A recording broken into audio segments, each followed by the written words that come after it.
என்னையும் கூட 2 மாதங்கள் கழிச்சு நான் இந்த இடத்துக்கு வந்திருக்கேன். அதுக்காக நான் தேவனுக்கு நன்றி சொல்றேன். மறுபடியும் அவங்க எல்லாரையும் பார்க்கறதுக்கு தேவன் எனக்கு கிருபை செய்தார். அதற்காக நான் தேவனுக்கு நன்றியை செலுத்துகிறேன். நாம் யாவரும் கண்களை மூடி ஜெப நிலையில் இருப்போம். ஒரு நிமிஷம் யோசிச்சு பாருங்க, நம்மளோட வாழ்க்கையில அவர் நல்லவராக மாத்திரம்தான் இருந்திருக்கிறாரு. எந்த ஒரு இடத்துலயும் நம்மள அவர் தலைமுனியை விடல.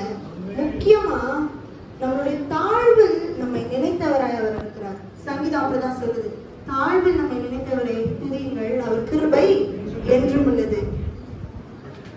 நாத்தானுவேல் அந்த இடத்துல சோர்ந்து போய் உட்கார்ந்து இருக்கிறான்ல, அந்த அத்தி மரத்தின் அடியில சோர்ந்து போய் உட்கார்ந்துருக்கான். அவன் என்ன யோசிச்சான், என்ன பண்ணான், எதுவுமே வேதத்துல சொல்லப்படல.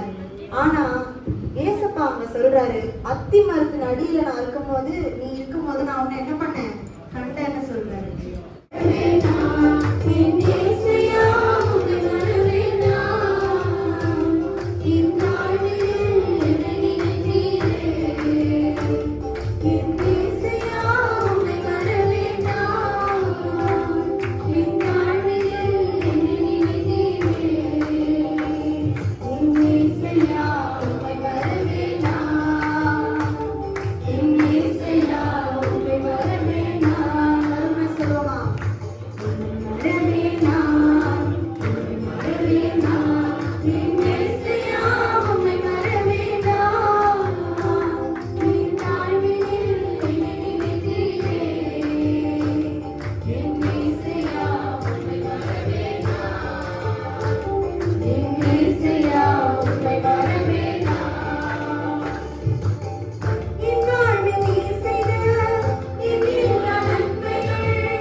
அவர் நம்ம மேல பொழிந்த அந்த பரிசுத்த ஆவியினாலதான் நம்ம இந்த நாட்கள்ல நம்ம வாழ்ந்து கொண்டிருக்கிறோம். நம்மளை அனுதினமும் அவர் நடத்தி கொண்டே வந்திருக்கிறார். அனுதினமும் அவருடைய வாழ்க்கையில, நம்மளுடைய வாழ்க்கையில அவரோட கிருபைகள் நம்ம மேல இல்லைன்னா நம்மளோட வாழ்க்கை நம்மளால நடத்தவே முடியாதுங்க. எங்கேயோ எந்த இடத்துலயும் நம்ம விழுந்து போயிருப்போம். ஆனா அவர் நம்ம கரத்தை பிடிச்சு நடத்தி கொண்டே வந்திருக்கிறார். ஆமென், ஆமென். நம்ம சேர்ந்து பாடுவோமா? ஞானம், கல்வி எல்லாமே ஒண்ணுமே இல்லை. அவங்க அவ்வளவு அழகா சொல்றாருல, எனக்கு அத்தனை விஷயம் இருந்தது, அது எல்லாத்தையுமே தூசி குப்பையுமா நான் விட்டுட்டு ரட்சிப்பின் பாத்திரத்தை எடுத்துக்கொண்டு உண்மையே பின்பற்றுகிறேன்னு சொல்றாருல. நாம என்ன சொல்வோமா? என் ஞானம், கல்வி, செல்வங்கள் எல்லாம் ஒன்றும் குப்பைன்னு நான் என்றேன். என் நீதி, நியாயம் எல்லாமே அழுக்கான கந்தடா, நீங்க தான் என்ன பார்த்துக்கோங்க. நம்ம கேட்போமா? அவர் ஞானம், கல்வி, செல்வங்கள் எல்லாம் ஒன்றுமில்லை குப்பை. ஞானம்,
ஆமென் சொல்லுவோமா? அவர் நம்மளை அழைத்திருக்கிறார், அழைத்தவர் நம்மை பிழைத்திட செய்வார். இல்ல, நம்மளை அழைச்சாரு அப்படின்னா நம்மளை எப்படியாவது நடத்தி கொண்டு போயிடுவார். நம்ம கையை கொண்டு தொடங்கினதை நம்ம கையை கொண்டுதான் அவர் முடித்து வைப்பார். அப்போ நம்ம அழைத்தவரை நம்ம பிழைத்திருக்கணும்னா நம்ம என்ன தெரியுமா பண்ணணும்? முழுமையுமா அர்ப்பணிக்கணும். முழுமையா ஃபுல்லா. கொஞ்சம் நான் வச்சுக்கிட்டு கொஞ்சம் அவர்கிட்ட கொடுக்குறேன்றது இல்ல, ஃபுல்லா நான் அவருக்காக அர்ப்பணிச்சிட்டேன்னா அவர் பார்த்து கொள்வாரு. ஆமென். ஒருவேளை என்கிட்ட என்னோட சுயத்தை நான் கொஞ்சம் வச்சுக்கிறேன் அப்படின்னு நம்ம சொல்லிருந்தோம்னா இந்த நேரத்துல ஏசப்பா நான் எல்லாத்தையுமே உங்ககிட்ட கொடுத்துறேன். அதுதான் நம்ம இந்த வருஷத்துக்கான தலைப்பா நம்ம பாக்குறோம்ல, அனுக்கா அப்படின்னா நான் முழுசா அர்ப்பணிக்கிறேன், நான் டெடிகேட் பண்றேன். நம்மளையே நம்ம என்ன பண்ண போறோம்? டெடிகேட் பண்ண போறோம். நம்ம சேர்த்து பாடுவோமா? உணர்ந்தவர்களாய் நம்ம சேர்த்து பாடுவோம். அழைத்தவரே உம்மில் பிழைத்திடவே, அவரில் உமக்காய் உழைத்திடவே. அழைத்தவரே உம்மில் பிழைத்திடவே, அவரில் உமக்காய் உழைத்திடவே. சொல்லுமா கர்த்தருக்கு அர்ப்பணிக்கின்றேன் என்னை ஏற்றுக்கொள்ளும்.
ஏற்றுக்கொள்றதுக்கு தான் வந்திருக்கிறேன். யோசிச்சு பாருங்களேன், அவர் எத்தனையோ காரியங்கள் இருக்கு. அவர் தன்னுடைய மகிமையை விட்டு இறங்கி நம்மளுடைய பாவங்களை ஏற்றுக்கொள்வதற்காக துக்கங்களை சுமந்து சிலுவையில் அறையப்பட்டு, யோசிச்சு பாருங்க, நமக்காக இதை பண்ணணும் என்னங்க அவசியம் இருக்கு?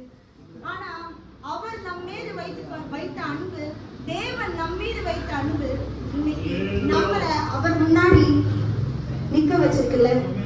நம்மளுடைய பாவங்களை மன்னிக்க செய்து, நம்மளுடைய அக்கிரமங்களை மன்னிக்க செய்து, அது எல்லாத்தையும் கடலின் ஆழத்துல போட்டிருக்காரு. அவர் வானாதி வானங்கள் கொள்ளாதவர். அவர் எவ்வளவு மகிமையுடையவர்னா, அவருடைய நாமத்தை நம்ம துதித்துக் கொண்டே இருந்தாலும் அது பத்தவே பத்தாது. வானத்துல தேவதூதர்கள் துதித்துக் கொண்டே இருக்கிறாங்களாம். 24 மணி நேரமும் தேவ தூதர்கள் அவரை சுற்றி நின்று பரிசுத்தர் பரிசுத்தர் என்று ஓயாம துதித்துக் கொண்டிருக்கிறாங்க. வான சேனைகள் எல்லாம் அவரை துதித்துக் கொண்டிருக்குது. நம்மளும் சேர்ந்து இன்னைக்கு துதிப்போமா? கரங்களை தட்டி பரிசுத்தாவியானவரை நம்ம இந்த இடத்துல வரவேற்போம். சேர்ந்து பாடுவோம் உணர்ந்தவர்களாய். வான சேனைகள் தூதர் கூட்டங்கள் பாடிடும்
வார்த்தைகள் எங்கள் எல்லாருக்குமே நின்று அது அப்படியே வெளியே சென்று விடாதபடி எங்களுடைய இருதயத்தில் அது கிரியை செய்ய எங்களுக்கு கிருபை செய்யுங்க ராஜா.